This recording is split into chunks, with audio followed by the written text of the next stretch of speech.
There are billions of us who are his children. He has a personal word in this love letter for you. So this is one of the most popular and the major ways in which God speaks.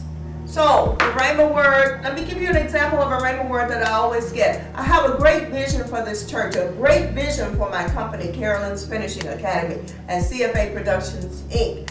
And the vision was given to me many years ago, and it's taking so long, but it is so big. It contains so much material, so many buildings, so many acres of land, so many blocks of the city of Memphis. And I'm wondering, oh God, how is this going to be, this huge, massive vision that you have given me? And when I thumb my fingers through the Bible, he always leads me to this verse in Scripture. It says, by this time tomorrow in the gates of Samaria, a measure of fine flour will sell for a shekel, and 2 measures of barley will sell for a shekel by this time in the gates of Samaria on tomorrow. Every time I question him about how is all of this massive accomplishment going to occur, how are we going to amass all of these properties, he leads me to that Rhema word. By this time tomorrow, it's been 20 years that I was given the vision. Tomorrow could mean yesterday. Tomorrow could mean today.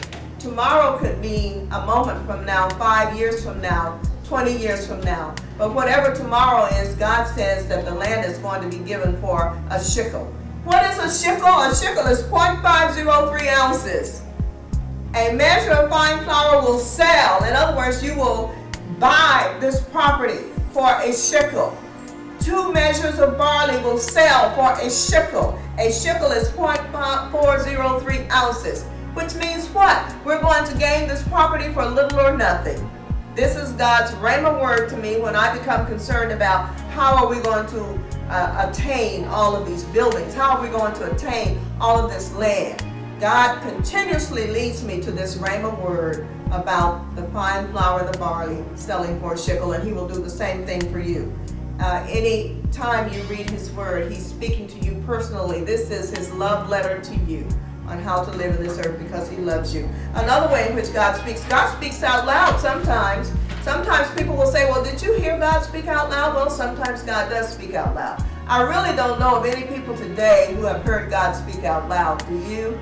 I don't know of anyone. But I know in Scripture that God does speak out loud. You remember when Adam and Eve committed the sin and God came into the garden? I think that was the first time.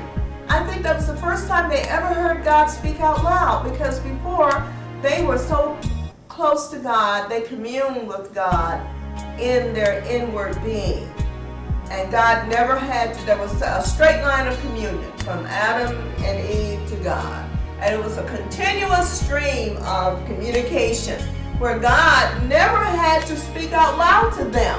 But when they broke that stream of communication, they always knew what God wanted. God always was able to speak to them, and it was a constant stream. And when they broke that in sin, then God had to speak out loud.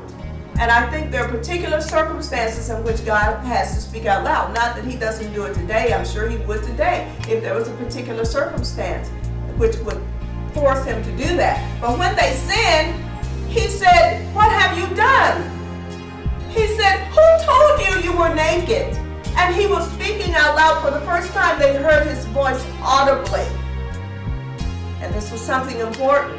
Something was happening that had not happened before. God felt like, oh, they are forcing me now. I have to speak out loud. They have broken the stream of communication that was between us. Now I have to speak out loud. God also had to speak out loud to Cain when he killed Abel, because it was the first murder that had ever occurred in the earth, and I'm sure God was aghast. And he spoke out loud. He says, where is your brother?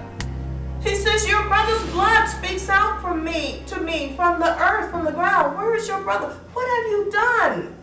So sometimes, and you may hear God speak out loud, God never changes. Now, he'll speak out loud today, and I'm sure there are some people who might have heard him speak out loud. But there are extreme circumstances like this that causes God to speak out loud. Because God is in us and we're in Him.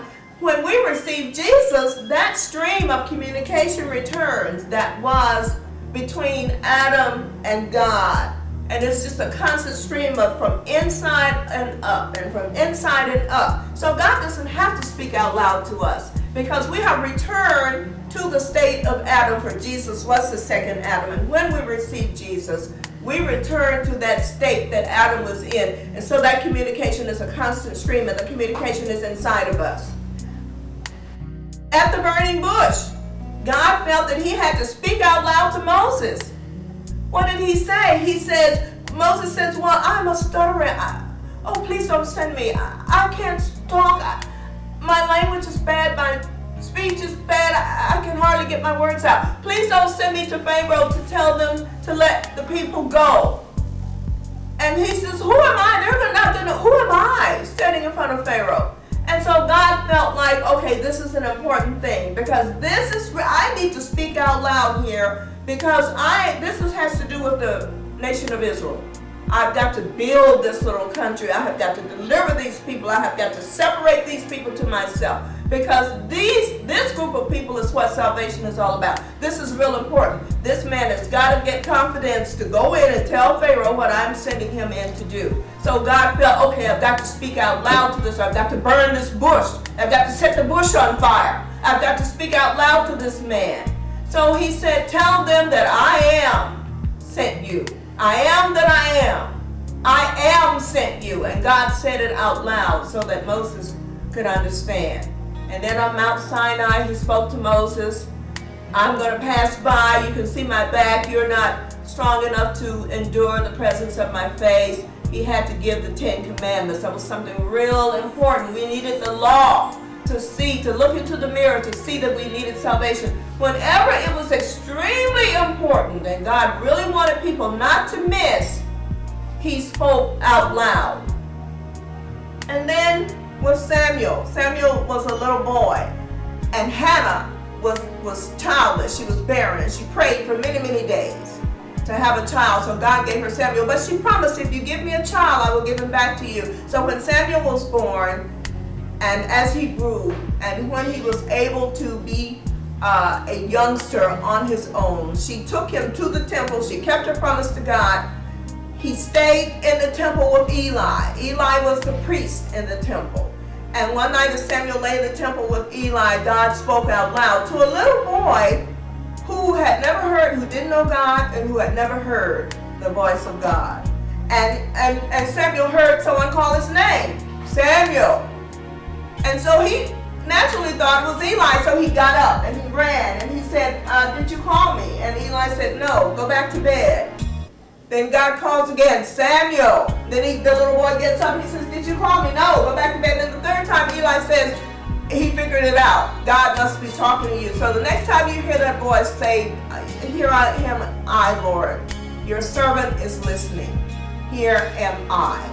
So God had to speak out loud because Eli, who was a priest in the temple, was a sinner in that he allowed his sons to be murderers. And he allowed his sons to commit sin, and he seemed to condone the sin of his sons. So Samuel had to be anointed by God to go in and to speak to Eli to warn him of his sins.